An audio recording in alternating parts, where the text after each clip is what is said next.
Ó, você que está aí curtindo o nosso conteúdo, não custa nada para você e para nós é muito importante que você se inscreva no canal. Bora com a gente e bora para os cortes. Muito bem. Vamos começar pelo Inter, então, que ontem dormiu, como disse o Thiago Maia, né? Dormiu no primeiro tempo. O Inter muito mal na primeira etapa, o Vasco abre o placar. Entrou desfalcado, é bem verdade, né? O Roger fez mudanças, o Carboneiro foi pro banco. O Vitão não tava suspenso, entrou o Clayton Sampaio, o Mercado ainda não fez a sua reestreia. Mas enfim, o Inter tava bem desligado. O Roger até falou que acha que o Vasco entrou querendo mais, né? O Vasco tava ali na zona de rebaixamento, precisava de alguma coisa para sair. Na segunda etapa, melhore muito, e isso passa por Alan Patrick e Carboneiro. Mas o Inter ficou devendo, assim, um pouco pro seu torcedor ontem, que foi no Beira-Rio. Foi um jogo bem complicado, né? O Inter... O Rocher salvou o Inter no primeiro tempo, era para ter sido mais. Outra coisa importante também que o Inter tem que agradecer no primeiro tempo foi a sorte do... Como que é? Verratti? Verratti não tá bem. A sorte do Inter é que a bola foi no pé do Verratti, não foi na cabeça. Ele teve uma cabeçada no começo do jogo com muito perigo, que ele não é de perder gols assim, mas o resto foi tudo no pé, né? Então, e a gente sabe que ele não é o melhor dele jogar com os pés, além de ser um grande atacante. É o principal nome do Vasco, mas o Inter se salvou no primeiro tempo. O Rocher fez 2, 3 defesas. O Rocher fez uma defesa num lance que eu acho que a bola desvia no Bernabé, que para mim é uma das melhores defesas do Rocher no Inter. Sim. Então, o Inter se salvou no primeiro tempo. Foi doído e 1-0 para o Vasco foi pouco. O Vasco, por outro lado, mostrou uma organização que não tinha mostrado até então. Foi o jogo onde o Vasco foi mais parecido com o estilo Diniz, jogando, bem treinadinho. Na análise tática, eu falo bastante de como o Diniz fez uma armadilha, principalmente ali do lado do Aguirre, né? De sempre ter superioridade numérica em cima do Aguirre e dali saíam as jogadas. Então foi complicado e o Vasco jogou um jogo muito bem. Se o Vasco seguir nessa batida, principalmente que jogou o primeiro tempo, é um time que vai melhorar muito na tabela. E o Diniz, né? Pouco a pouco, até demorou para ter esse estilo, mas fez um jogo bem justo no primeiro tempo.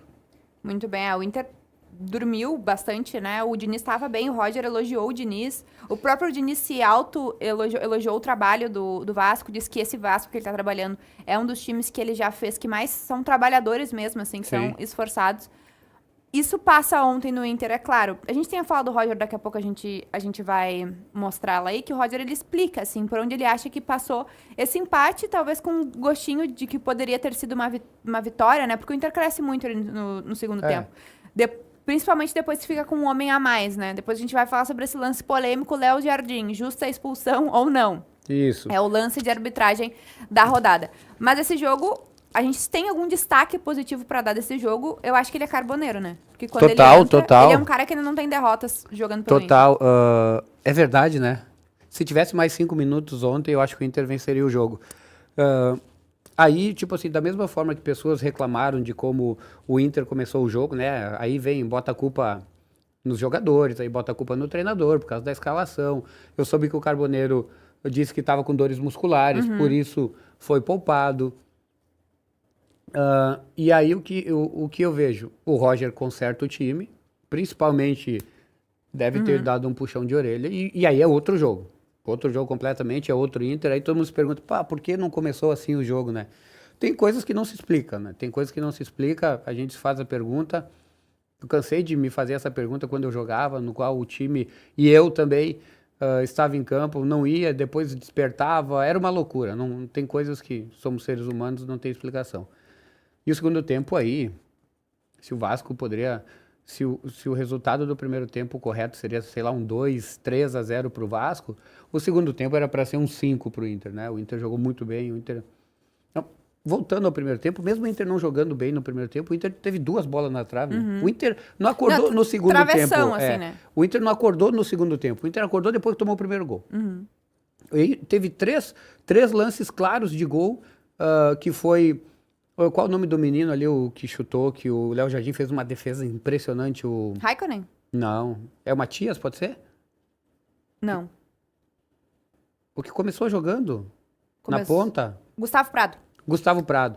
Ele leva para dentro e dá um chute, o Léo Jardim faz uma defesaça, vai para escanteio, cobrança de escanteio, a bola dá na trave, depois vem um outro cruzamento, dá um bate-rebate, Borré cabeceia e o goleiro pega. Isso bem dizer, na mesma jogada. Logo em seguida do gol do Vasco. Ali o Inter acordou, o Inter já mostrou um pouquinho, e o segundo tempo, acho que o Inter atropelou, foi o Inter que a gente está acostumado, também é natural, né? O time da casa tomar iniciativa, correr um pouquinho mais de riscos, tanto que o Vasco teve um gol anulado, no qual é um erro absurdo do Verratti de posicionamento, que o cara toca para ele está impedido, assim, isso é um erro que, tipo, não pode ter um jogador profissional, mas eu acho que, no fim das contas, foi justo o resultado. Se tivesse uns 5 minutos a mais, o Inter venceria. E uma baita surpresa, o Carboneiro entrar, jogar bem, resolveu, tudo passou do pé dele. Gostei também do Bernabé dando um chute de fora da área. O Alan Patrick, mesmo não estando no seu melhor dia, ele cruzou no primeiro tempo a bola que deu na trave, ele chutou uma bola na trave. No segundo tempo ele participou de quase todas as jogadas, né, no qual ele é um 10 espetacular, um camisa 10 que não tem mais no Brasil.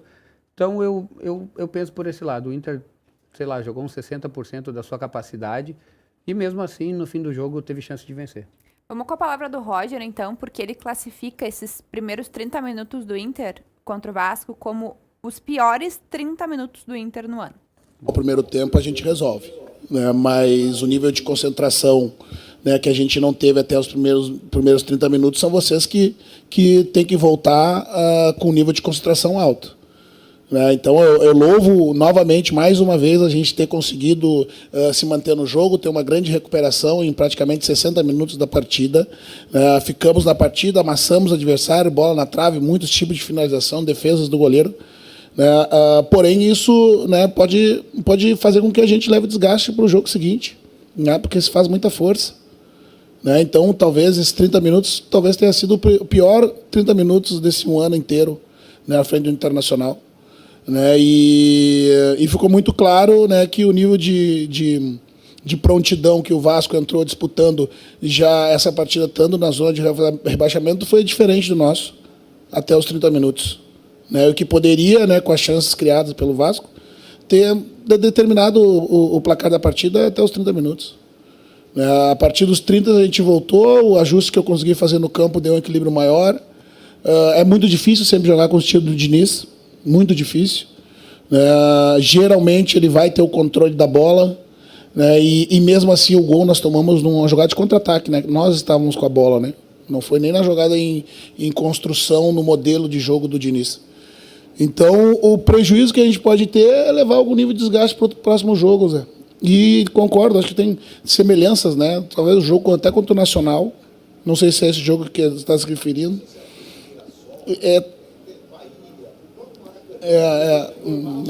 E não tenha dúvida. O Vitória esse ano? Não. Não, mas enquanto não acaba é possível fazer gol, né, Zé? Não, sim, custo físico. Custo é físico e emocional, não tenha dúvida. É um custo maior. Né? Ao mesmo tempo, né, que acabar com esse cenário, né, que eu tenho certeza que o Vasco, pela partida que fez até os 30 minutos, está lamentando o empate, nós temos produzido para, inclusive, virar a partida, nós saímos com um sentimento de alta, né?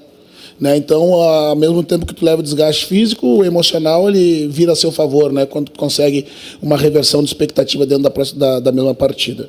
Né? Mas o que eu falei agora para os atletas, que a gente... que bom que aconteceu hoje.